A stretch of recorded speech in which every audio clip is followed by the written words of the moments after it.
Oke, saya lanjut. Saya sudah kasih masuk ini. Sudah 30, oke. Sebentar. Oke, saya lanjut ya. Nah, perbedaan utama reaktor nuklir dengan bom atom sudah saya jelaskan tadi. Reaksi rantai yang terjadi dalam reaktor nuklir harus tetap terkendali setiap saat. Nah, harus tetap terkendali ya. Mengapa? Karena kan jumlah neutron yang dihasilkan dari reaksi inti kan sangat banyak. Jadi selama masih tersedia bahan sampel yang terfisikan, maka reaksi rantai tidak akan berhenti.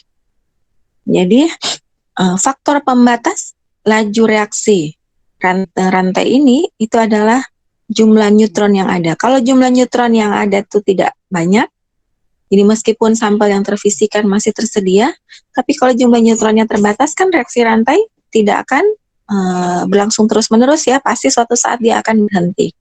Nah, oleh karena itu, dalam reaktor nuklir, cara untuk mengendalikan reaksi rantai fisi yang berlangsung adalah dengan menggunakan batang pengendali. Jadi batang pengendali ini digunakan untuk mengurangi jumlah neutron yang ada di dalam teras reaktor. Nah, jumlah neutron dapat dikendalikan dengan menurunkan batang pengendali. Batang pengendali ini biasanya adalah kadmium atau boron di antara unsur-unsur bahan bakar. Jadi nanti coba kalian lihat, cari di YouTube bagaimana reaktor nuklir itu bekerja. Jadi ada namanya teras reaktor. Di dalam teras reaktor itu ada batang-batang uranium. Jadi dia berbentuk batang. Jadi uranium, bahan-bahan yang terfisikan, misalnya uranium 235 itu berada dalam bentuk batang-batang kayak silinder-silinder begitu. Nah, di antara batang-batang bahan bakar itu diselipkan batang-batang pengendali. Jadi batang-batang pengendali ini berfungsi untuk menyerap neutron, sehingga nanti neutron yang tersedia itu sedikit. Jadi tidak terlalu banyak, supaya reaksi rantai bisa dikendalikan. Nah, batang-batang pengendali ini biasanya terbuat dari kadmium atau boron. Nah, ketika menangkap neutron, batang-batang ini akan mengalami reaksi yang ada pada slide. Jadi kadmium 113 jika ditembak oleh neutron, atau dia nanti menyerap neutron, akan menghasilkan kadmium 113 dan sinar gamma. Kalau dia terbuat dari boron nanti akan menyerap neutron, menghasilkan lithium dan alfa. Nah, gamma dan alfa ini kan tidak akan menghasilkan reaksi fisi ya. Oke. Ada yang mau ditanyakan sampai sini?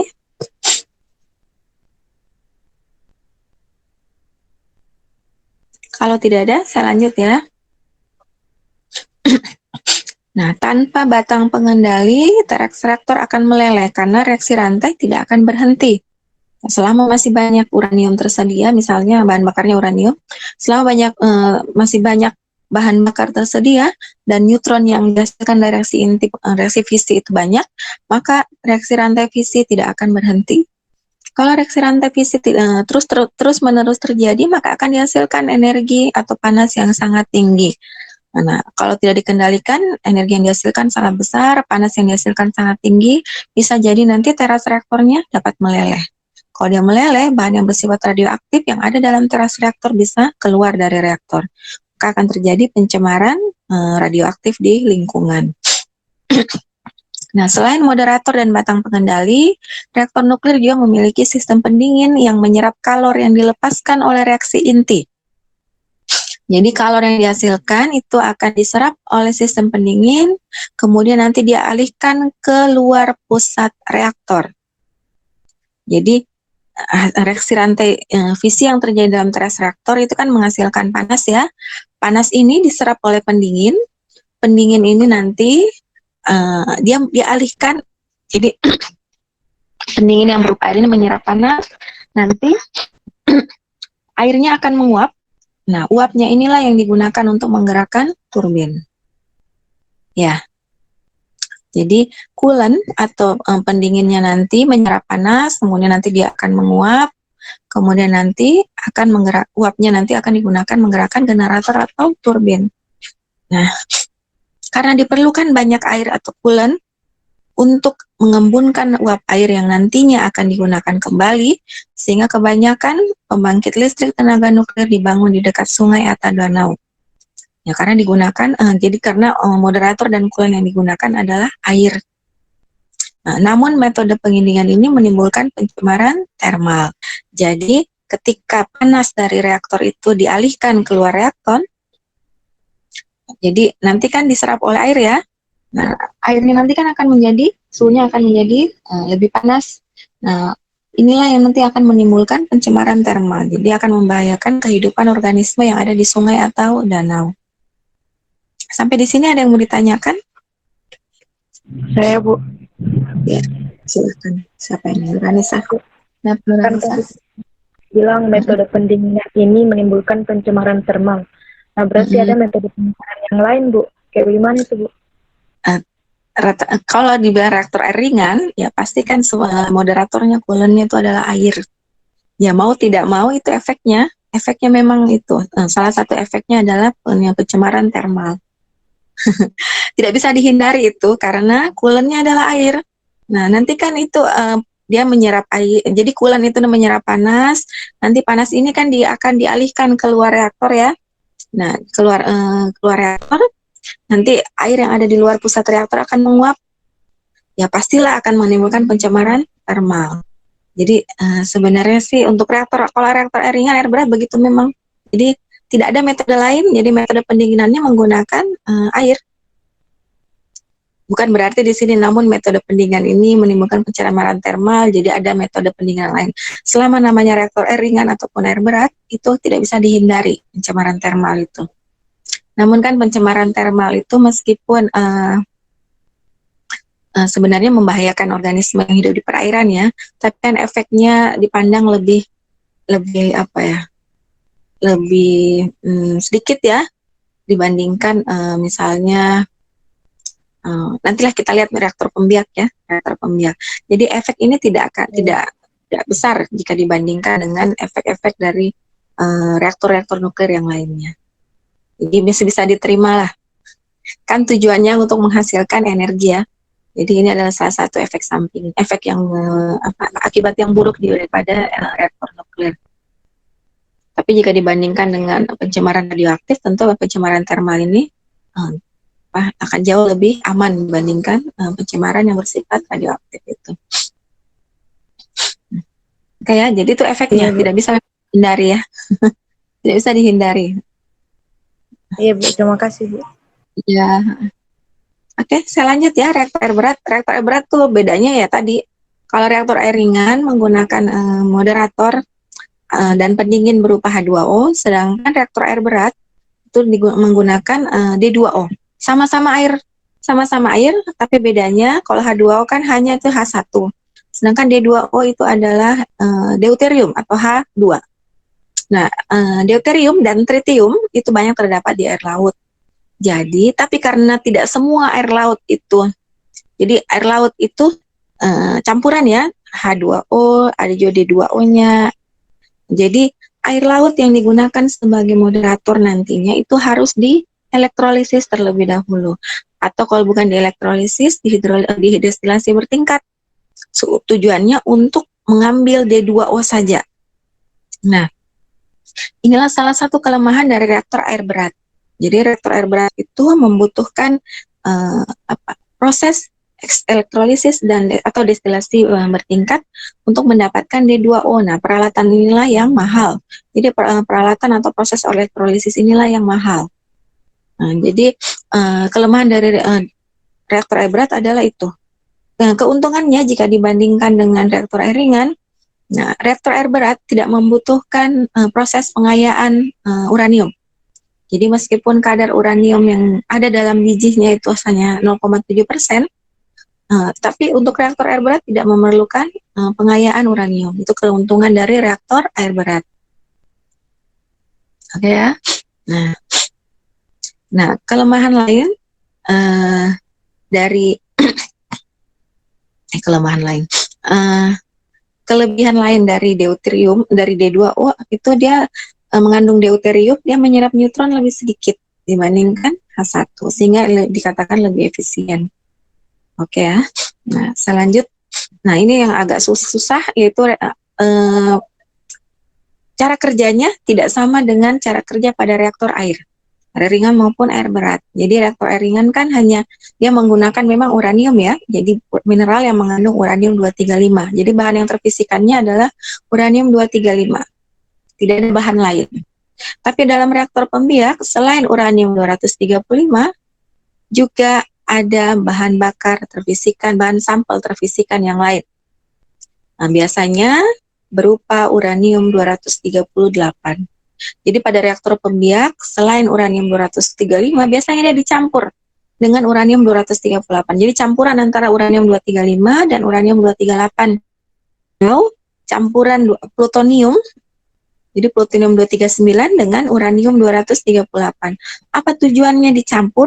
Nah, tujuannya dicampur agar nanti bahan yang terfisikan akan menjadi lebih banyak. Nah, uranium-238 itu bukan dia yang terfisikan. Jadi uranium-238 nanti itu akan menghasilkan bahan-bahan yang terfisikan. Jadi kalau misalnya uranium-238-nya sedikit, 235-nya sedikit, jadi bisa dicampurkan dengan uranium-238.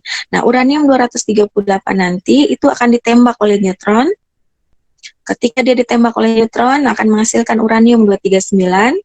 Uranium-239 akan meluruh membentuk neptunium-239 dengan melepaskan beta. Neptunium-239 akan meluruh membentuk plutonium-239.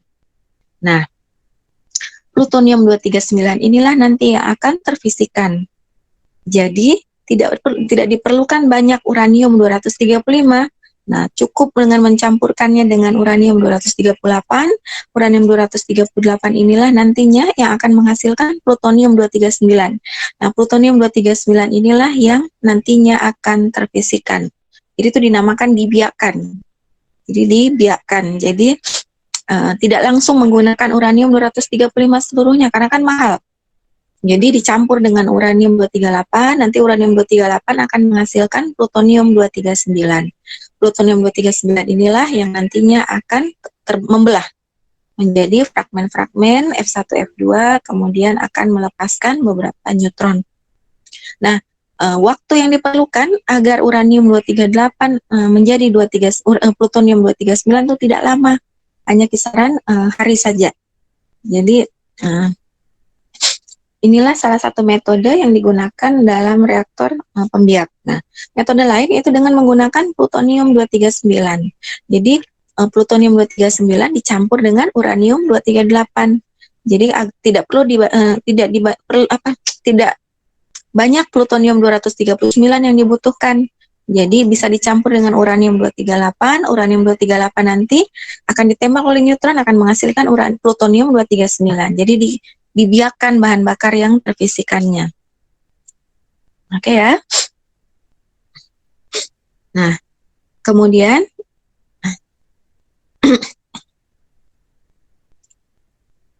jadi untuk setiap inti uranium yang mengalami fisi, lebih dari 1 neutron yang ditangkap oleh uranium-238 untuk menghasilkan plutonium-239. Jadi nanti akan menumpuk bahan bakar yang terfisikan. Nah, akan terus meningkat sewaktu bahan nuklir mulai dikonsumsi. Maksudnya dikonsumsi itu mulai bereaksi. Nah, diperlukan waktu sekitar 7 sampai 10 tahun. Ini kelemahannya. Meskipun bahan bakar uranium-235 yang dibutuhkan itu tidak banyak, tapi waktu penggandaan atau doubling time-nya sampai bahan bakarnya cukup untuk digunakan sebagai bahan bakar dari reaktor itu membutuhkan 7 sampai 10 tahun. Jadi kelemahan dari reaktor pembiak adalah waktu yang digunakan agar atau sampai bahan bakar yang terfisikan itu cukup. Jadi doubling time-nya itu lama. Jadi interval waktu sampai dihasilkan bahan bakar yang terfisikan itu untuk cukup untuk mengisi ulang reaktor itu adalah 7 sampai 10 tahun. Oke ya, saya tidak lanjutkan lagi, saya tidak bahas lebih lanjut mengenai mekanisme-mekanisme yang terjadi dalam reaktor. Kalian bisa cari tahu sendiri, karena kalau mau dibahas satu persatu tentu materinya akan semakin panjang. Nah, kita ini sudah dikejar waktu karena saya sudah berapa kali tidak masuk ya. Jadi reaktor saya kira cukup sampai di situ. Jadi reaktor inti yang bekerja menggunakan reaksi fisi. Nah, kemudian saya lanjut reaksi fusi atau reaksi penggabungan inti. Pada reaksi fisi kemarin kita sudah lihat bagaimana inti yang berat atau yang besar membelah menjadi 2 fragmen inti yang lebih kecil atau lebih ringan. Waktu itu kita lihat F1 dan F2. F1 dan F2 memiliki kisaran massa yang berbeda ya. F1 itu memiliki nuklida yang memiliki massa 85 sampai 105, sedangkan F2 adalah nuklida yang memiliki nomor massa 130 sampai 150. Jadi inti yang besar atau berat membelah menjadi dua fragmen yang lebih ringan disertai dengan pelepasan neutron dan pelepasan sejumlah energi.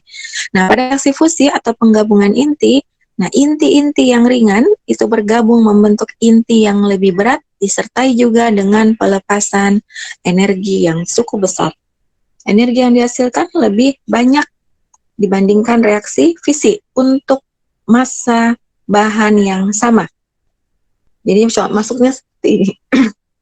1 kilogram massa bahan yang terfisikan itu menghasilkan energi yang lebih sedikit dibandingkan 1 kilogram bahan yang terfusikan. Jadi energi yang dihasilkan bahan yang terfusikan itu lebih besar dibandingkan dengan energi yang dihasilkan oleh bahan yang terfisikan. Dengan catatan massanya sama ya, massa awalnya sama. Nah, contoh reaksi fusi adalah reaksi antara isotop-isotop hidrogen. Hidrogen 1 tambah hidrogen 1 menghasilkan deuterium, melepaskan energi sebesar 1,4 megaelektronvolt. Hidrogen tambah tritium menghasilkan helium 4. Energi yang dihasilkan sangat besar ya, 19,83 megaelektronvolt. Deuterium tambah deuterium menghasilkan helium 4, melepaskan energi 28,83 megaelektronvolt. Deuterium tambah tritium menghasilkan helium 4 dengan melepaskan 17,5 megaelektronvolt. Nah,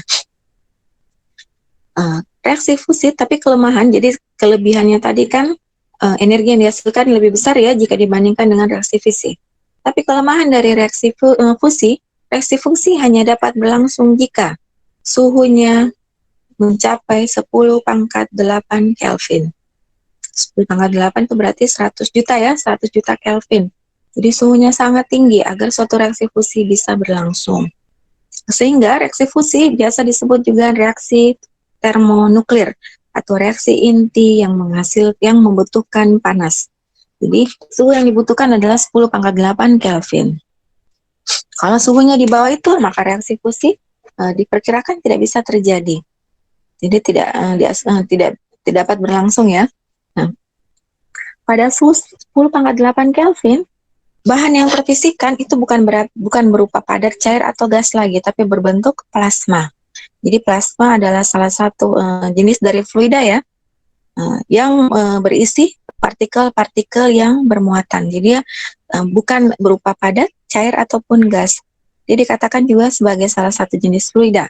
Jadi plasma itu berisi partikel-partikel yang bermuatan. Jadi kalau dia bermuatan, maka dia pasti bisa bereaksi terhadap medan magnet ya.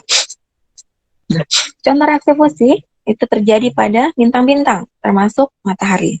Jadi matahari adalah salah satu bintang. Kemudian reaksi fusi di bumi juga bisa dilihat atau diaplikasikan dalam bom hidrogen dan reaktor fusi. Kemudian ada juga wacana atau ada juga pendapat bahwa reaksi fusi bisa berlangsung di bawah 10 pangkat 8 Kelvin. Itu disebut sebagai reaksi fusi dingin. Di sini saya masih tulis dengan tanda tanya karena reaksi fusi dingin masih menimbulkan perdebatan. Ada yang bilang itu tidak mungkin, tapi ada juga yang bilang itu mungkin. Oke, kelebihan reaksi fusi jika dibandingkan fisi, energi yang dihasilkan tadi saya sudah jelaskan, energi yang dihasilkan lebih besar dibandingkan reaksi fisi per satuan massanya. Jadi kalau sama-sama 1 kg bahan terfisikan dengan 1 kg bahan terfusikan, maka bahan yang terfusikan akan menghasilkan energi yang lebih besar dibandingkan 1 kg bahan terfisikan. Kemudian reaksi fusi dikatakan lebih bersih, maksudnya hasil reaksinya lebih bersih. Mengapa? Karena hasil reaksinya merupakan nuklida-nuklida yang stabil. Kalau kita lihat contohnya tadi, reaksi fusi antara isotop-isotop hidrogen ya. Nah, helium 4 itu kan stabil. Jadi reaksi fusi menghasilkan nuklida-nuklida yang lebih stabil jika dibandingkan dengan reaksi fisi. Waktu kita belajar sejarah awal penemuan reaksi fisi, kan ada beberapa nuklida hasil reaksi fisi kan adalah yang masih bersifat radioaktif. Kalau dia masih bersifat radioaktif, berarti dia akan terus meluruh sampai membentuk inti yang stabil ya. ketika dia meluruh dia akan melepaskan radiasi. Jadi ada partikel yang dilepaskan, jadi dia akan melepaskan radiasi.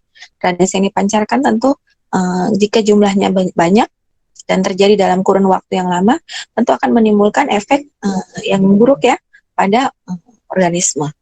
Tapi reaksi fusi, karena hasil reaksinya itu umumnya merupakan nuklida stabil, maka dikatakan hasil reaksinya lebih bersih jika dibandingkan dengan reaksi fisi. Tadi kekurangannya saya sudah jelaskan. Kekurangan dari reaksi fusi itu adalah suhu yang dibutuhkan agar berlangsungnya reaksi fusi berantai itu sangat tinggi. Itu salah satu kelemahannya. Nah, karena suhu yang digunakan itu sangat tinggi, maka pengkondisian pembentukan ataupun mempertahankan keadaan plasma itu sangat sukar. Jadi, karena tidak ada material yang dapat tetap padat pada suhu tersebut, maka plasma harus dipaksa tidak bersentuhan dengan dinding wadahnya agar tidak mengalami pendinginan atau tidak mencairkan dinding wadahnya. Jadi dalam reaktor fusi,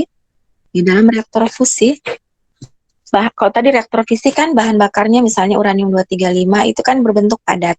Jadi diletakkan dalam teras reaktor, jadi dia berupa silinder-silinder, jadi berbentuk padat. Nah, untuk bahan bakar dalam reaktor fusi, dia kan bukan berupa padat, cair atau gas, tapi berupa plasma. Jadi berupa plasma. Nah, plasma ini kan suhunya sangat tinggi, sampai 10 sampai 8,8 Kelvin. Nah, plasma ini, dia kan harus diletakkan di wadah ya, pasti harus ada wadahnya. Nah, wadah yang digunakan untuk tempat plasma ini, dia kan biasanya terbuat dari logam. Nah, plasma ini tidak boleh menyentuh wadah. Mengapa kalau dia menyentuh wadah, wadahnya bisa meleleh, keluar plasmanya. Kemudian teras reaktor bisa meleleh juga. Kemudian kalau plasmanya menyentuh wadah, berarti kan terjadi transfer kalor ya. Jadi plasma yang tadinya suhunya 10,8 Kelvin, ketika dia menyentuh benda yang suhunya lebih rendah daripada 10,8 Kelvin, untuk plasma tadi akan mentransfer kalor yang dimilikinya. Nah, kalau dia sudah melakukan transfer kalor ke benda lain yang suhunya lebih rendah, maka suhunya tentu pasti akan turun. Maka reaksi fusi tidak akan berlangsung. Jadi, kelemahan dari reaksi fusi adalah diperlukan teknologi yang canggih agar reaksi fusi rantai dapat berlangsung di dalam reaktor.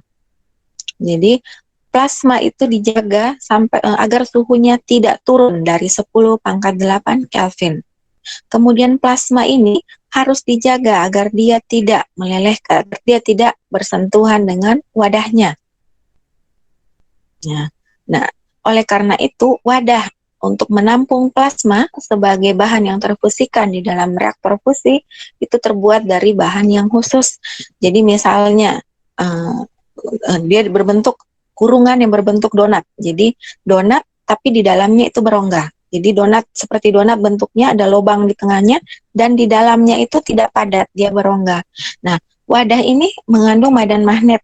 Jadi karena adanya medan magnet yang ada di dalam wadah, jadi wadahnya mengandung medan magnet, maka wadah ini nantinya akan tolak-menolak dengan plasma.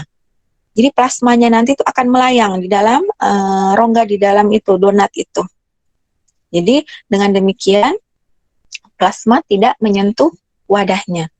Jadi plasmanya tetap memiliki suhu 10,8 Kelvin dan dia tidak akan menyentuh wadah sehingga wadahnya tidak akan meleleh. Jadi diperlukan teknologi yang canggih untuk melangsungkan reaksi fusi rantai dalam suatu reaktor.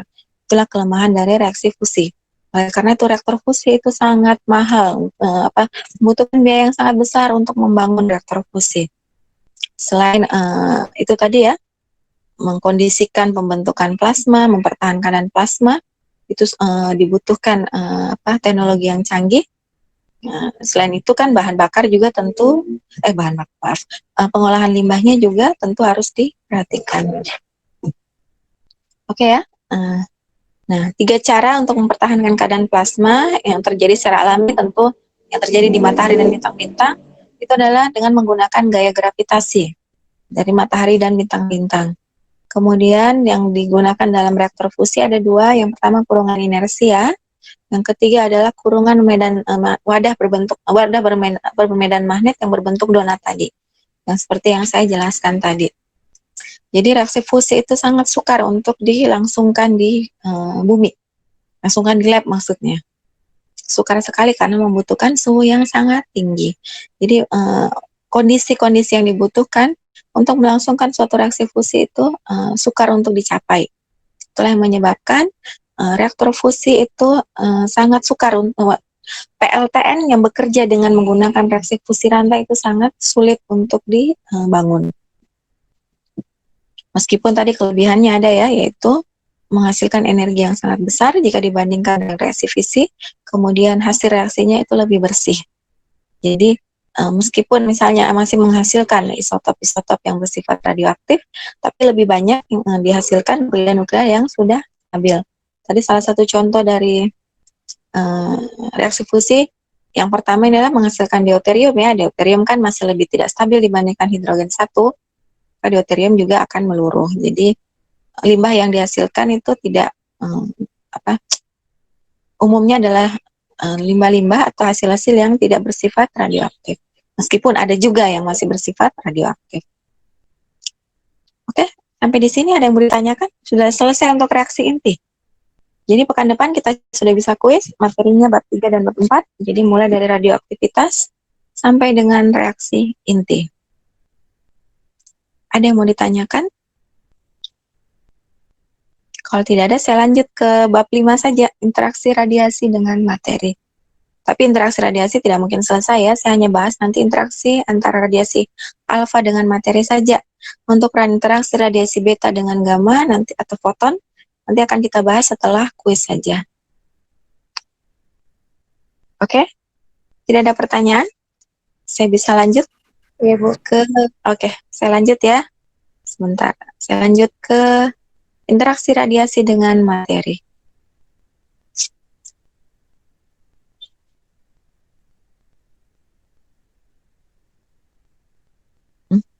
Sebentar. Ada.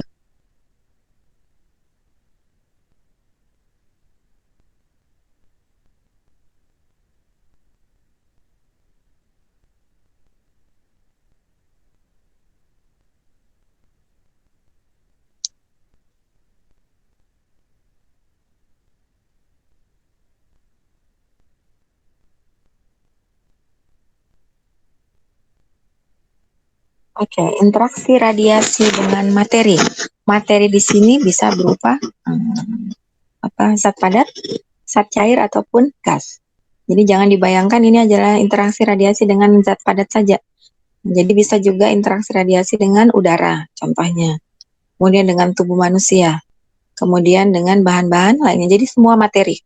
Jadi materi kan adalah semua zat yang memiliki massa dan apa? Masih ingat pengertian materi? Massa dan ruang ya?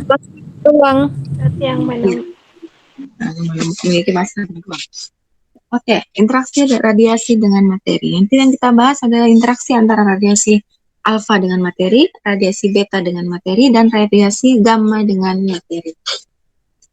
Untuk pertemuan kali ini, yang akan saya bahas hanya interaksi radiasi alfa dengan materi saja. Untuk radiasi beta dan gamma akan kita bahas setelah UTS nanti. Setelah kuis nanti ya, bukan UTS. Oke.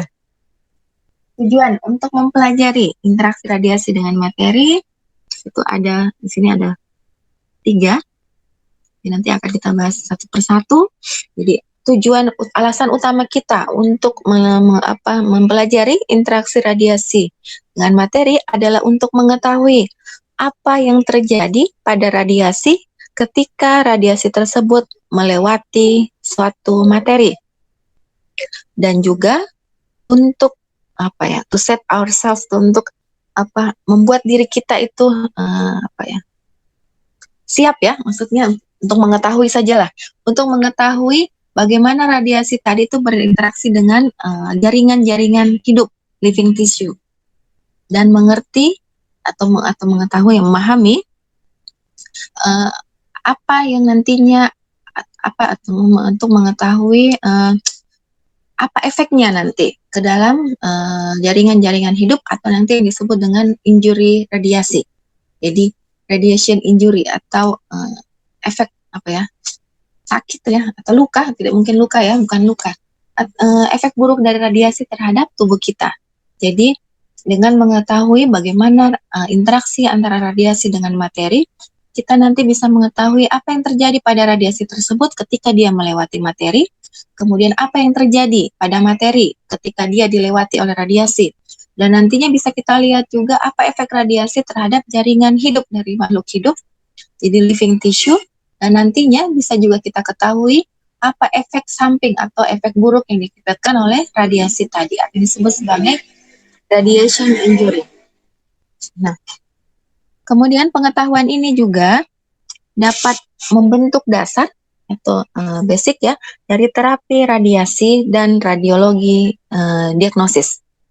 Jadi bisa nanti dengan mengetahui interaksi radiasi dengan materi nanti bisa kita mengerti bagaimana proses yang berlangsung dalam terapi radiasi ataupun diagnosis menggunakan radiologi. Nanti kalian akan lebih banyak bahas mengenai terapi radiasi, kemudian radiologi diagnostik ini dalam aplikasi radiokimia ya. Saya lihat kemarin untuk kelas ini ya, ada yang memilih artikel aplikasi radiokimia dalam bidang farmasi. Ada juga yang memilih dalam bidang kedokteran ya, kalau saya tidak salah. Nah, itu akan kita bahas lebih lanjut di sana. Jadi, interaksi radiasi dengan materi yang ada hubungannya dengan terapi di radiasi, kemudian diagnosis dengan radiologi akan kita bahas dalam aplikasi radiokimia dalam bidang kedokteran dan obat-obatan. Oke. Kemudian, ini belum ya tadi ya. Tadi slide yang kedua. Oh, ini sama saja sih. Oke. Saya lewati saja ini. Intinya sama saja dengan slide yang kedua. Kemudian, dengan mengetahui interaksi radiasi dengan materi, nanti juga kita bisa jelaskan prinsip-prinsip dari kerja detektor. Jadi detektor ini berfungsi untuk mendeteksi radiasi. Jadi detektor-detektor radiasi ini nantinya akan digunakan dalam alat-alat untuk mendeteksi radiasi. Jadi misalnya dalam detektor radiasi yang berbentuk pulpen, itu ada namanya ya pen, pulpen untuk mendeteksi radiasi, itu biasa digunakan oleh pekerja-pekerja yang bekerja atau yang berhubungan dengan bahan-bahan yang bersifat radioaktif seperti orang-orang yang bekerja di Batan. Jadi mereka tuh punya alat berupa pulpen ataupun mirip pulpen ya, ataupun yang berupa badge atau lencana itu yang ditempelkan di baju kerja mereka. Nah, benda-benda tersebut memiliki detektor di dalamnya. Nah, detektor inilah yang berfungsi untuk mendeteksi radiasi. Jadi ketika ada radiasi yang diterima oleh benda tersebut, maka radiasi tersebut akan diteruskan ke dalam detektor. Jadi detektor akan menangkap itu radiasi. Nanti detektor ini akan mengeluarkan output berupa dosis radiasi yang diterima oleh benda tersebut. Jadi dengan menggunakan benda-benda yang memiliki detektor radiasi di dalamnya, bisa diketahui berapa radiasi yang diterima oleh pekerja-pekerja yang berhubungan atau yang pekerjaannya berhubungan dengan bahan-bahan bersifat radioaktif. Jadi dengan mengetahui bagaimana interaksi radiasi dengan materi, maka nantinya bisa kita ketahui juga prinsip kerja detektor radiasi. Jadi detektor radiasi nanti bahannya juga bermacam-macam ya. Jadi bahan yang digunakan sebagai detektor radiasi juga tidak sembarangan. Jadi detektor yang nantinya digunakan untuk menangkap radiasi alfa tentu tidak akan memiliki bahan yang sama dengan detektor yang digunakan nanti untuk menangkap radiasi beta. Oke. Jadi dengan mengetahui interaksi radiasi dengan materi, kemudian kita bisa mengetahui juga prinsip kerja detektor, dan nantinya bisa kita cari tahu bahan apa yang cocok untuk digunakan sebagai bahan membuat detektor. Oke. Lanjut ya. Nah, kita masuk ke dalam interaksi radiasi dengan materi. Kalau tadi kan masih tujuannya dipelajari, tujuan mempelajari interaksi radiasi dengan materi. Nah, kita pelajari dulu Apa ini maksud dengan interaksi radiasi dengan materi? Nah, fenomena-fenomena yang terjadi dalam interaksi radiasi dengan materi itu ada 3. Yang pertama adalah peredaman atau penyerapan, yang kedua adalah hamburan atau perubahan arah, dan yang ketiga adalah eksitasi dan ionisasi dari atom. Ketiga fenomena ini terjadi akibat tumbukan radiasi dengan inti dan elektron. Jadi selain terjadi tumbukan radiasi dengan inti dari atom, juga bisa terjadi tumbukan antara radiasi dengan elektron di dalam atom. Ya, jadi ada 2 ya, tumbukan radiasi dengan inti, kemudian ada juga tumbukan radiasi dengan elektron. Oke, sekarang jenis-jenis tumbukan. Di jenis-jenis tumbukan, jadi ada yang dinamakan tumbukan elastik, kemudian ada inelastik atau tidak elastik, kemudian yang ketiga adalah penyerapan sempurna. Nah, yang dinamakan tumbukan elastik adalah tumbukan di mana tidak terjadi perubahan energi dalam atau energi kinetik total dari partikel-partikel yang bertumbukan. Biasa saya beri contoh seperti ini. Kalau kita mendribble bola dan tumbukannya elastik, jadi kalau kita mendribble bola basket, itu berarti kan ada tumbukan antara bola basket dengan lantai. Kalau tumbukan antara bola basket dengan lantai itu adalah tumbukan yang elastik, maka bola basket ketika kita dribble ke lantai tidak akan berhenti. Dia akan bertumbukan dengan energi yang sama. Jadi energinya tidak mungkin habis. Jadi energi kinetik yang dimiliki oleh bola basket itu tidak akan berkurang. Jadi bola basket akan selalu memantul dengan energi yang sama.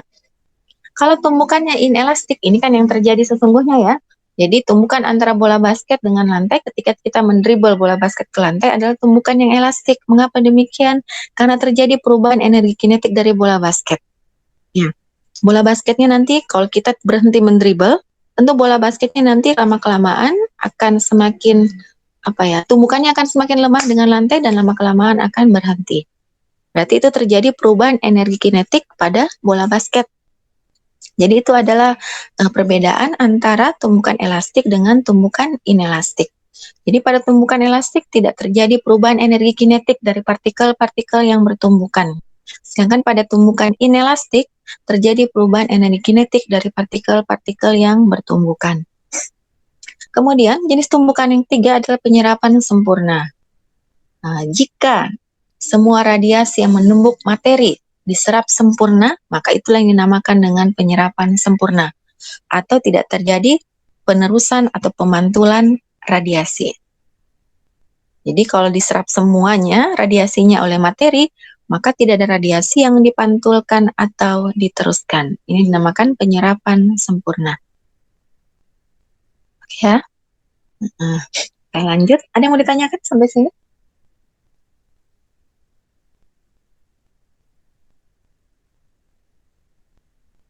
Berarti Bu yang ketiga tidak masuk di jenis tumbukan Bu, karena terserap semua. Ya pasti terjadi tumbukan, kan tumbukan radiasi yang datang pasti kan menumbuk inti. Nah, yang berbeda, semua energi radiasi diserap oleh inti, termasuk tumbukan. Karena tidak mungkin diserap energi radiasi tanpa dia bertumbukan dengan suatu materi. Yang suatu inti ya, misalnya inti. Terus terjadi tumbukan. Bagaimana caranya inti menyerap radiasi yang datang kalau tidak terjadi tumbukan antara radiasi dengan inti? Ini kan perbedaannya sebenarnya pada energinya saja. Kalau tumbukannya elastik, berarti tidak ada perubahan energi dari kinetik dari partikel yang bertumbukan ya.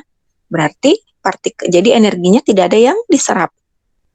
Ya, tidak terjadi transfer energi kan? Karena energi masing-masing partikel itu tidak berubah. Sedangkan pada tumbukan inelastik, karena energi kinetik itu berubah ya, berarti terjadi transfer energi atau pemindahan energi. Tapi tidak semua. Nah, bedanya dengan penyerapan sempurna, semua energi yang dimiliki oleh radiasi itu ditransfer ke materi yang dilalui oleh radiasi tersebut. Oleh karena itu, dikatakan tidak ada radiasi yang diteruskan atau dipantulkan. Pada tumbukan elastik, semuanya diteruskan, sedangkan pada tumbukan inelastik, selain ada yang diteruskan, selain ada yang diserap, juga ada yang terus, ada yang dipantulkan. Sedangkan pada penyerapan sempurna, tidak ada yang diserap, tidak ada yang dipantulkan. Karena energi dari radiasi diserap semua oleh inti. Pada tumbuhan elastik, energi radiasi tidak ada yang diserap oleh inti. Jadi tidak ada terjadi transfer energi. Oleh karena itu, tumbukannya disebut tumbukan elastik. Sedangkan pada tumbuhan inelastik, selain ada yang diteruskan, ada juga yang diserap oleh inti ketika radiasi menumbuk inti. Pada penyerapan sempurna, tidak ada yang tidak diserap. Semuanya diserap. Oke. Jadi semuanya tumbukan ya. Jadi semuanya adalah tumbukan, yang berbeda adalah energinya, energi dari radiasi. Ada yang diteruskan seluruhnya. Jadi ada yang diteruskan seluruhnya ya. Kalau diteruskan seluruhnya kan berarti tidak ada transfer energi karena energinya tetap. Kemudian ada juga yang diserap semuanya, di seluruhnya. Itu dinamakan penyerapan sempurna. Oke ya? Iya, semuanya tumbukan. Semuanya tumbukan. Oke, kita masuk ke dalam interaksi radiasi alfa Pak, dengan materi. Jadi yang kita bahas untuk kali ini adalah interaksi radiasi partikel alfa dengan materi. Jadi ada partikel alfa yang menumbuk materi. Apa yang terjadi pada materi tersebut? Apa yang terjadi pada radiasi alfanya? Jadi kalau kita lihat di awal tadi dalam bab ini, bab interaksi radiasi dengan materi, akan kita ketahui apa yang terjadi jika apa yang terjadi pada radiasi ketika radiasi tersebut melewati materi, dan juga kita bisa ketahui apa yang terjadi pada materi jika materi tersebut dilewati oleh radiasi. Itu adalah tujuan utama kita untuk mempelajari bab ini. Partikel alfa ketika dia menumbuk suatu materi, yang terjadi adalah tumbukan inelastik. Nah, tumbukan inelastik yang terjadi adalah dengan elektron. Jadi bukan dengan inti ya, tapi dengan elektron. Jadi radiasi partikel alfa dengan materi, interaksi partikel alfa dengan materi, ketika suatu partikel alfa menumbuk suatu materi, partikel alfa akan bertumbukan secara inelastik dengan elektron di dalam atom materi tersebut. Jadi karena dia inelastik, maka nanti energi radiasi alfa tentu akan berkurang, akan berubah ya.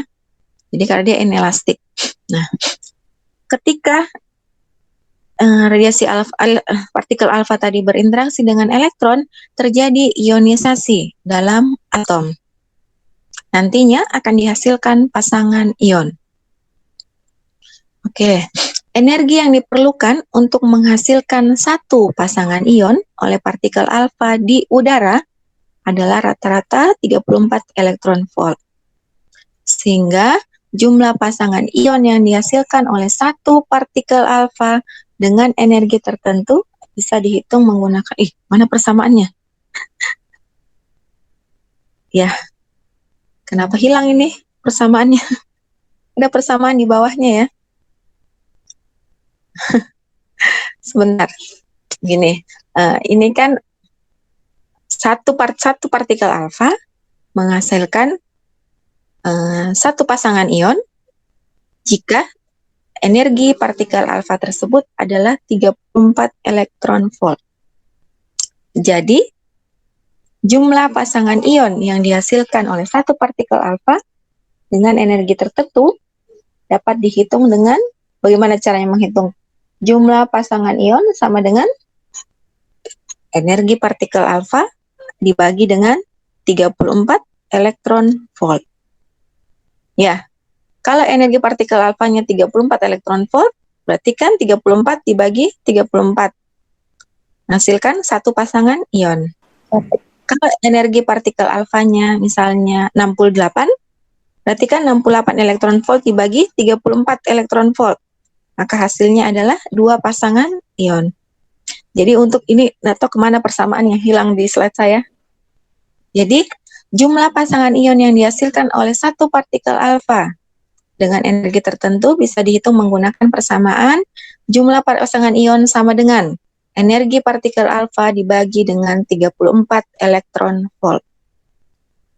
Ya, jadi kalau energi partikel alfanya itu 34 juga, berarti kan jumlah pasangan ion yang dihasilkan itu adalah 1. Kalau energi partikel alfanya 68 elektron volt, maka jumlah pasangan ion yang dihasilkan adalah 68 elektron volt dibagi 34 elektron volt, berarti 2 pasangan ion. Oke, nanti sebelum saya share materinya, nanti akan saya edit lagi, saya tambahkan nanti persamaannya ada di bawah. Hilang. Entah kemana ini persamaannya. Oke, saya lanjut ya. Nah, apabila perpindahan energi alfa ke elektron ini kecil, maka yang terjadi adalah eksitasi saja. Jadi, mekanisme reaksinya ada di bawah di sini.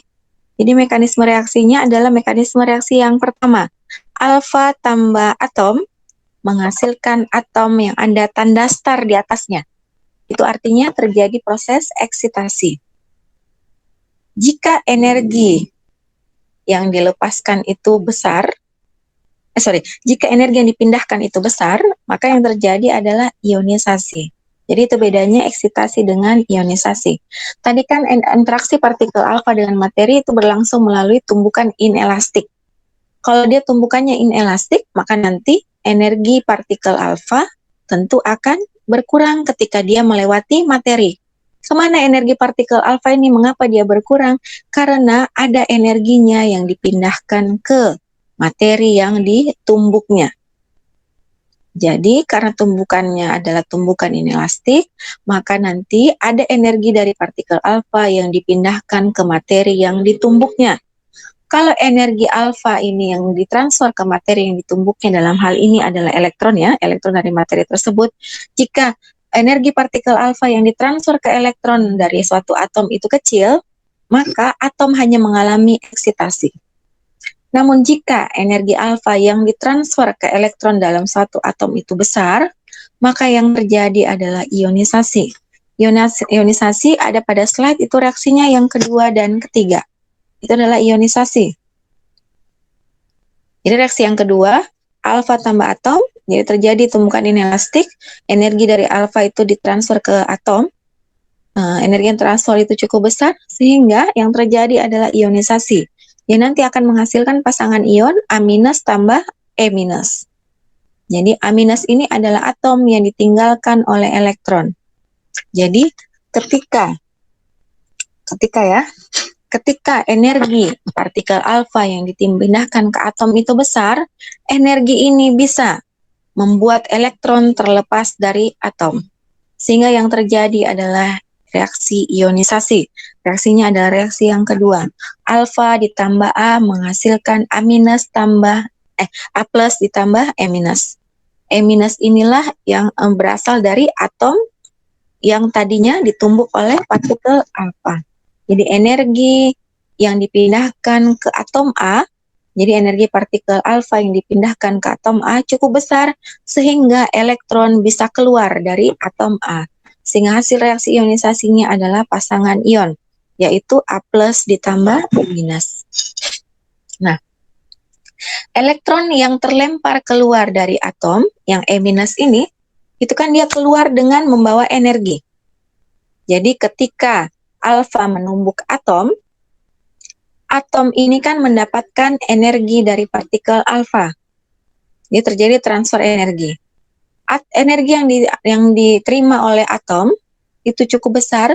Inilah yang sehingga elektron dalam atom bisa terpental keluar. Kadang-kadang elektron yang terpental keluar tadi itu memiliki energi juga. Jadi ketika dia terpental, dia membawa sejumlah energi. Nah, energi elektron ini jika dia menumbuk atom lain dalam suatu materi, maka karena elektronnya ini juga membawa energi, ketika dia menembak menumbuk atom A, nanti bisa juga terjadi eksitasi kembali, ionisasi kembali, menghasilkan A+ ditambah 2 elektron ya. Oke. Nah, ionisasi ini disebut sebagai ionisasi sekunder. Nah, Elektron-elektron yang dihasilkan oleh ionisasi sekunder disebut sebagai elektron sekunder atau sinar delta. Jadi, dengan demikian, mekanisme interaksi partikel alfa dengan atom A dapat dibagi menjadi dua secara garis besar ya, eksitasi dan ionisasi. Ionisasi bisa berlangsung dua kali atau terjadi ionisasi primer dan sekunder. Nah, kemungkinan terjadi ionisasi primer saja itu adalah 30%, sedangkan ionisasi sekunder itu 70%. Jadi, kemungkinan terjadi ionisasi sekunder itu sangat besar jika dibandingkan hanya primer saja. Jadi, kalau terjadi ionisasi primer bisa juga terjadi dilanjutkan dengan ionisasi sekunder, tapi bisa juga hanya ionisasi primer. Tapi kemungkinan terbentuknya ionisasi primer itu besar dibandingkan kemungkinan terjadi ionisasi sekunder itu lebih besar dibandingkan terjadinya ionisasi primer saja.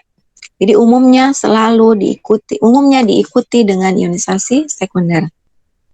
Jadi sudah bisa dibedakan ya, apa itu eksitasi, apa itu ionisasi dalam interaksi radiasi alfa dengan materi.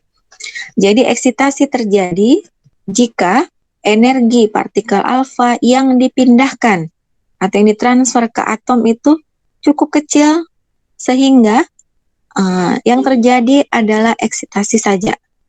Jadi elektron tidak terpental keluar dari atom, elektron hanya pindah ke tingkat energi yang lebih tinggi, terjadi eksitasi. Namun jika energi partikel alfa yang dipindahkan ke atom itu cukup besar, maka yang terjadi adalah ionisasi.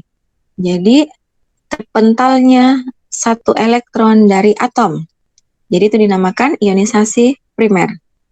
Nah, jika elektron yang terpental tadi masih membawa energi, maka ketika energi elektron tadi menumbuk atom A lainnya, maka terjadi ionisasi lanjut. Ionisasi lanjut ini disebut sebagai ionisasi sekunder. Nah, elektron-elektron yang dihasilkan dari ionisasi sekunder ini disebut sebagai elektron sekunder atau disebut juga dengan sinar delta. Sampai di sini ada yang mau ditanyakan?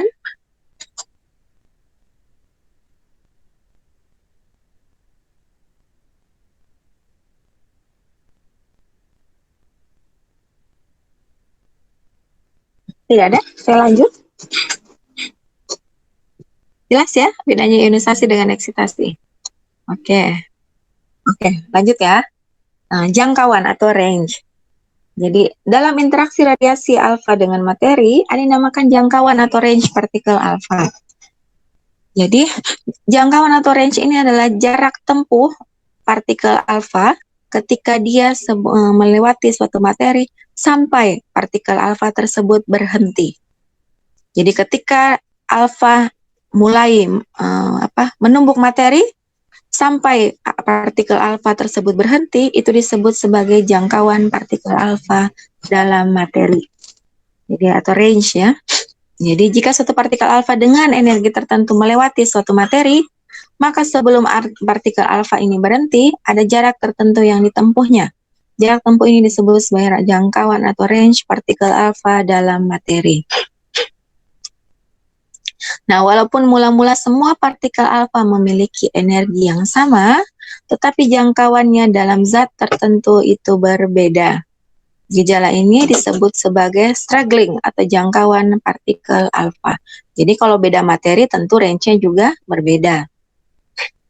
Meskipun misalnya ada dua materi di situ, materi yang berbeda ya, kita tembakkan partikel alfa melewati kedua materi itu dengan energi yang sama, jangkauan partikel alfa dalam materi yang pertama bisa saja berbeda dengan jangkauan partikel alfa dalam materi yang kedua. Kalau kedua materi itu berasal dari bahan yang berbeda. Ini namakan struggling atau struggling jangkauan partikel alfa. Oke. Nah, di udara energi partikel alfa itu berkisar 4 sampai 10 mega elektron volt. Dari pengukuran jangkauan, karena dia jangkauan itu adalah jarak ya, maka nanti satuannya adalah satuan panjang. Nah, dari pengukuran jangkauan partikel alfa di udara dengan energi antara 4 sampai 10 megaelektronvolt, dapat diturunkan hubungan antara energi partikel alfa dengan jangkauannya di udara. Nah, berdasarkan hubungan R sama dengan 0,318 E pangkat 3 per 2, kita bisa hitung berapa jangkauan partikel alfa jangkauan partikel alfa dalam suatu media atau materi. Jadi R itu adalah jangkauan rata-rata dalam sentimeter. Ingat kondisinya 15 derajat Celcius dan 760 mm Hg. Kemudian E itu adalah energi partikel alfa dalam mega elektron volt. Oke. Nah, hubungan antara jangkauan partikel alfa dalam media yang berbeda. Ini kenapa hilang semua itu saya? Persamanya hilang semua. Tuh, kurva Bragg-nya juga hilang. Ini juga stopping power-nya hilang semua ini persamaannya. Nah, sebentar dulu ya. Itu. Atau kemana ini gambarnya? Ini hilang semua gambarnya. Apa rumusnya? Kurvanya juga hilang. Sebentar dulu ya. Apa saya tidak buka enable editingnya? Coba saya lihat file yang lain ya. Sebentar dulu. Nah, coba saya lihat file yang lain. Ini kenapa hilang semua itunya? Coba saya lihat di file ini. Hilang persamaannya, hilang juga kurvanya. Coba kalau ini ada tidak? Ya, tapi ini saya masih gambar tangan kurvanya, tapi tidak apa-apa ya. Ini saya coba saya pindahkan. Atau ini saja lah. Sama aja. Kelihatan ya? Oke. Ini saja saya pakai. Kelihatan tidak tulisan ini? Yang rumus, kelihatan rumusnya ya? Oke, ini saja yang saya pakai. Sama. Cuma ini latarnya belum saya ubah soalnya. Tapi hilang ternyata persamaannya kalau saya ubah latarnya. Nah, hubungan antara jangkauan partikel alfa dalam dua media yang berbeda, kita sebut saja A dan B, dinyatakan dengan persamaan yang ada di bawah itu. Jadi RA per RB, itu RA adalah jangkauan rata-rata ya, partikel alfa dalam media A. RB itu adalah jangkauan partikel alfa rata-rata dalam media B. Itu sama dengan rho A kali akar AA dibagi rho B kali akar AB. Jadi rho B itu adalah densitas dari A dan B masing-masing. Kemudian AA itu adalah nomor massa A, AB itu adalah nomor massa B. Jadi adalah persamaan yang memperlihatkan hubungan antara jangkauan partikel alfa dalam media A dan media B. Jadi kita bisa hitung berapa jangkauan partikel alfa di media A. Jika jangkauan partikel alfa di media B kita punya datanya. Selain itu kita punya data densitas A dan B, kemudian nomor massa A dan B. Jadi ini digunakan untuk menghitung jangkauan partikel alfa pada berbagai media. Oke, sekarang ionisasi spesifik. Jadi tadi sudah kita lihat ya, jika terjadi ionisasi dalam mekanisme tadi interaksi radiasi alfa dan materi, salah satunya adalah ionisasi. Nah, ionisasi itu nanti menghasilkan pasangan ion. Nah, jumlah pasangan ion yang dihasilkan per milimeter jejak partikel alfa di udara pada kondisi 15 derajat Celcius dan 760 mm hidrogium itu diperlihatkan dalam kurva Bragg. Jadi kurva Bragg itu adalah hubungan antara ionisasi spesifik atau jumlah pasangan ion yang dihasilkan per milimeter jejak partikel alfa di udara sebagai fungsi jarak dari sumbernya. Nah, ionisasi spesifik berkisar antara 2000 pasangan ion pada energi tinggi dan mencapai maksimum sekitar 7000 pasangan ion pada energi kurang lebih 1 mega elektron volt dengan jarak kira-kira setengah sentimeter dari sumber. Nah, ini masih gambar ya. Saya sudah ganti tapi ternyata tidak ada. Nah, coba kita lihat. Sumbu Y-nya adalah jumlah pasangan ion yang dihasilkan. Sumbu X-nya adalah jarak partikel alfa dari sumber. Ini dalam satuan sentimeter. Coba kita lihat jarak dari sumber ya. Jadi ketika semakin jauh dia dari sumber, maka ionisasi spesifik itu akan semakin, jadi kurvanya kan itu ya, pertamanya dia stabil ya. Itu berarti masih dekat dari sumber. Semakin dia jauh dari sumber, atau semakin dalam dia masuk ke dalam materi, maka nanti jumlah ionisasi spesifik yang dihasilkan itu akan semakin besar. Kemudian ada suatu saat dia akan jumlah ionisasi spesifiknya akan menurun. Akan menurun ya. Nah, kira-kira mengapa demikian? Kenapa kenapa ionisasi spesifiknya bisa turun ketika dia semakin jauh dari sumbernya? Kenapa kira-kira? Karena ketika dia melewati materi, contohnya udara, itu kan terjadi interaksi ya antara alfa dengan udara. Ketika terjadi interaksi antara alfa dengan udara, atau terjadi tumbukan inelastik antara alfa dengan udara, maka kan nanti alfa akan mentransfer sebagian energinya. Jadi ketika dia mentransfer energinya, terjadi ionisasi, menghasilkan pasangan ion.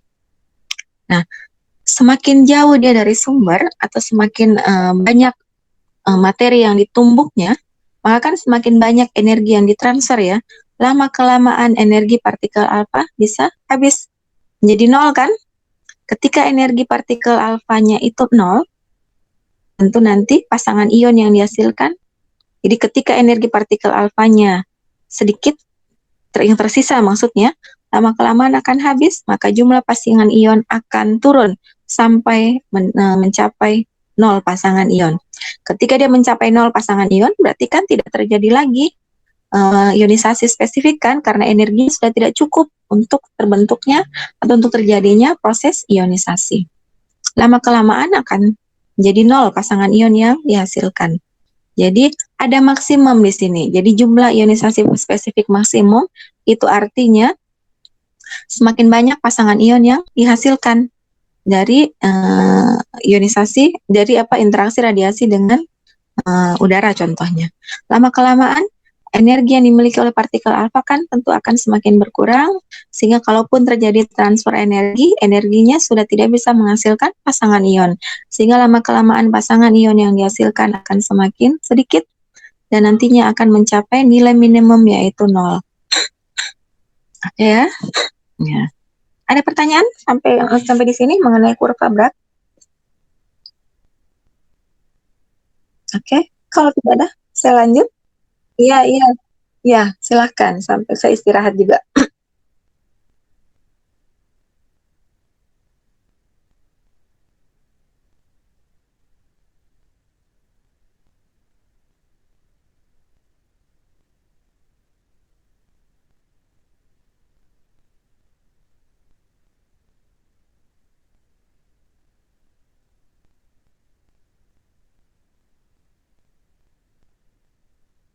Kan kalau nggak mungkin dari atas ke bawah kan? Maksudnya kurvanya nanti lurus begitu? Ini kan iya, ini kan jarak dari sumber ya.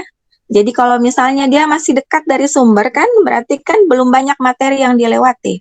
Tentu kan nanti semakin jauh dari sumber, berarti kan semakin banyak interaksi dengan materi karena dia jaraknya akan semakin jauh dari sumber. Kalau dia masih dekat dari sumber berarti kan dia belum banyak melewati materi. Berarti kan jumlah pasangan ion yang dihasilkan kan masih sedikit. Kemudian semakin jauh dia dari sumber, maka kan semakin banyak materi yang terlewati. Jadi kemungkinan terjadinya ionisasi juga akan semakin besar. Jadi, tapi lama-kelamaan, meskipun dia menjauh dari banyak materi, semakin jauh dari sumber kan berarti semakin banyak materi yang dilewati ya. Tapi pada jarak tertentu pasti pasangan ion yang dihasilkan akan turun. Mengapa? Karena energi partikel alfa kan lama-kelamaan akan berkurang, sehingga energinya tidak cukup lagi untuk menghasilkan pasangan ion atau tidak terjadi ionisasi spesifik lagi. Jadi ionisasi spesifik ini adalah jumlah pasangan ion yang dihasilkan per jarak dari sumber di udara, maksud contohnya ya. Jarak dari sumber ketika partikel alfa tersebut melewati suatu materi. Dalam hal ini adalah udara. Ini kurva Bragg ini adalah ini ya, partikel alfa di udara. Jadi kalau dia dekat dari sumber, berarti masih sedikit pasangan ion yang dihasilkan karena materi yang dilewati maksudnya masih sedikit ya. Jadi belum banyak melewati, karena semakin jauh jarak dari sumber kan berarti semakin banyak materi yang sudah dilewati oleh partikel alfa. Oleh karena itu kurvanya uh, bukan bukan naik langsung jadi turun seperti kurva yang linear begitu kan, bukan dari atas ke bawah, tapi akan seperti ini jadinya. Jadi setelah mencapai maksimum, lama kelamaan akan turun karena semakin sedikit ionisasi spesifik yang terjadi akibat dari energi partikel alfa yang semakin berkurang, lama kelamaan akan menjadi nol. Itu artinya tidak terjadi lagi pasangan ion, atau tidak terbentuk lagi pasangan ion. Oke ya. Nanti untuk kurva Bragg yang lebih bagus nanti saya ganti nih, bukan ini. Ya. Oke. Saya lanjut. Ayo sama-sama. Kemudian, selain jangkauan atau range, ada juga yang dinamakan stopping power. Kalau range tadi adalah, range itu dimiliki oleh partikel alfa, stopping power ini dimiliki oleh media yang dilewati oleh partikel alfa atau materi yang dilewati oleh partikel alfa. Jadi range itu miliknya partikel alfa, stopping power ini miliknya materi yang dilewati oleh partikel alfa atau kita sebut dengan media. Nah, stopping power adalah keefektifan suatu media untuk mengurangi energi partikel alfa. Jadi itu dinamakan stopping power. Jadi ini dimiliki oleh media. Stopping power disimbolkan dengan huruf S besar. Nah, stopping power ini adalah perbandingan antara jangkauan partikel alfa di udara dengan jangkauan partikel alfa dalam suatu materi selain udara. Jadi kalau materinya udara ya stopping powernya 1 kan ya. Tapi ini ada untuk materi selain udara. Jadi dengan mengetahui berapa jangkauan partikel alfa dalam udara, kemudian berapa jangkauan partikel alfa dalam satu media, kita bisa hitung stopping power dari media tersebut. Nah, jangkauan berbanding terbalik dengan densitas dari bahan atau media yang dilalui oleh alfa, maka hubungan antara jangkauan dengan densitas, kemudian nanti hubungannya dengan stopping power diberikan oleh persamaan yang ada di bawah itu. Jangkauan dalam udara kali rho udara itu sama dengan jangkauan dalam media kali rho media. Sehingga RA per RM, A itu adalah udara ya, air, M itu adalah medianya. RA per RM sama dengan rho M per rho A. Nah, jadi stopping power sendiri selain adalah perbandingan jangkauan, stopping power juga bisa dihitung dengan membandingkan antara densitas udara dengan densitas media. Jadi S itu adalah RA per RM, bisa juga S sama dengan rho M dibagi dengan rho A. Ya, oke. Stopping power ini mudah untuk menghitungnya karena data yang dibutuhkan juga tidak banyak. Kalau tidak ada data jangkauan ya pakai saja data densitas. Oke, selanjutnya. Nah, sekarang kita mau menghitung berapa stopping power untuk aluminium secara teoritis ya. Jadi stopping power teoritis dari aluminium kita bisa hitung. Nah, dengan mengetahui berapa jangkauan partikel, berapa densitas aluminium dan berapa densitas udara. Nah, jika diketahui densitas aluminium adalah 2,74 kali 10, 2,74, ini kan satuannya mili ya, oke. Gram per sentimeter pangkatnya 3, gram per sentimeter pangkat 3, jangkauan densitas udara adalah 1,29 kali 10 pangkat minus 3 gram per sentimeter pangkat 3, maka stopping power atau daya penyetopan dari aluminium adalah 2,1 kali 10 pangkat 3. Nggak ada satuannya ya, karena satuan ini kan gram per mili bagi gram per mili, jadi habis. Jadi stopping power tidak punya satuan. Nah, apa makna dari angka 2,1 kali 10 pangkat 3 ini? Ini artinya daya penyetopan aluminium terhadap partikel alfa adalah 2100 kali lebih besar daripada jangkauan daya penyetopan udara terhadap partikel alfa. Oke, saya ulangi. Setelah dihitung, stopping power aluminium itu sebesar 2,1 kali 10 pangkat 3 atau 2100 ya. Nah, ini artinya stopping power aluminium 2100 kali lebih besar dibandingkan stopping power dari udara. Oke. Dengan kata lain, jangkauan partikel alfa dalam aluminium itu 1/2100 kali jangkauannya di udara. Oke, coba dipahami dulu poin yang kedua, kemudian kalau ada yang masih bingung silahkan ditanyakan.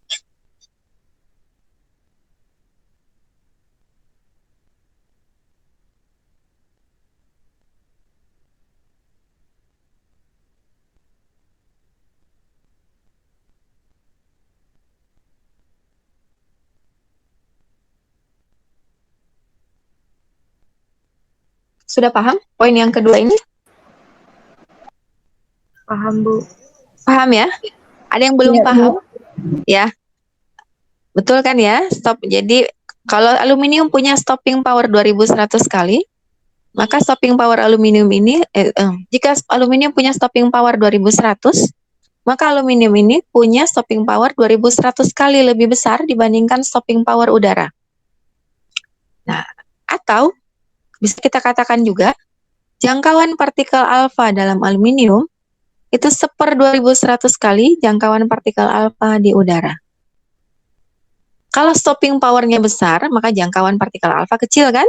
Kan berbanding terbalik ya? Ya, iya. Kalau stopping power media itu besar, berarti kan partikel alfa tidak bisa menjangkau uh, apa? Tidak bisa menjangkau jarak yang besar ya. Jangkauan partikel alfa pasti kecil. Kalau stopping power dari suatu media itu besar.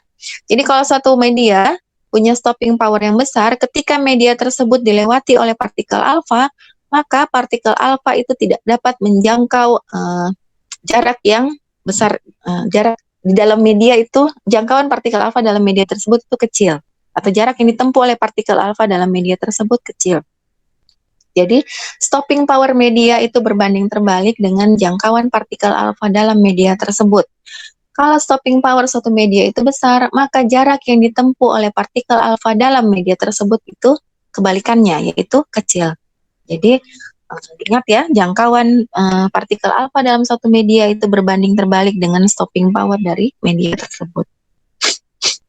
Nah, kemudian kita coba hitung berapa jangkauan partikel alfa dalam aluminium jika partikel alfa yang digunakan jika partikel alfa itu memiliki energi 5 mega elektron volt, kemudian jangkauan partikel alfa di udara itu diperkirakan 4 cm. Maka jangkauan partikel alfa dalam aluminium bisa dihitung dengan menggunakan 1/2100 kali jangkauan partikel alfa di udara atau 1/2100 dikali dengan 4 cm. Hasilnya adalah 1,9 kali 10 pangkat minus 3 cm. Oke. Sampai di sini ada yang mau ditanyakan?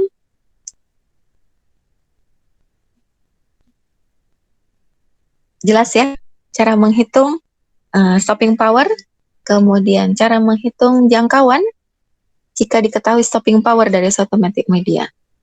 Jadi bisa kita hitung jangkauan partikel alfa dari suatu media, dalam suatu media, jika kita ketahui stopping power dari media tersebut, kemudian jangkauan partikel alfa dalam udara. Energinya tidak dipakai ya, itu kan hanya pelengkap saja. Jadi tidak digunakan itu yang 5 mega elektron volt itu tidak perlu. Hanya untuk data pelengkap saja. Sudah jelas?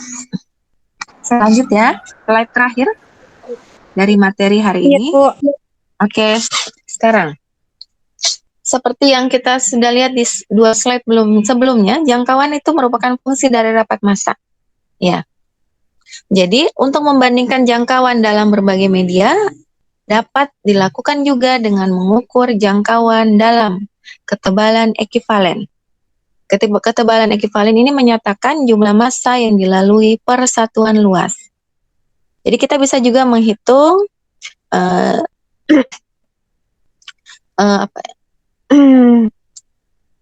ketebalan ekivalen. Jadi ketebalan ekivalen adalah jumlah massa dari media yang dilalui oleh partikel alfa per satuan luas media tersebut. Jadi ketebalan ekivalen, nanti kita lihat contohnya supaya lebih jelas apa yang dimaksud dengan ketebalan ekivalen.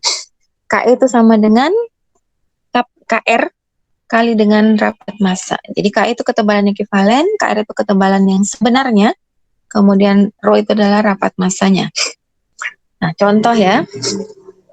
Kalau misalnya rapat massa udara adalah 1,29 kali 10 pangkat minus 3 gram per cm kubik, maka 1 cm udara memiliki ketebalan ekivalen 1,29 kali 10 pangkat minus 3 gram per cm pangkat 2.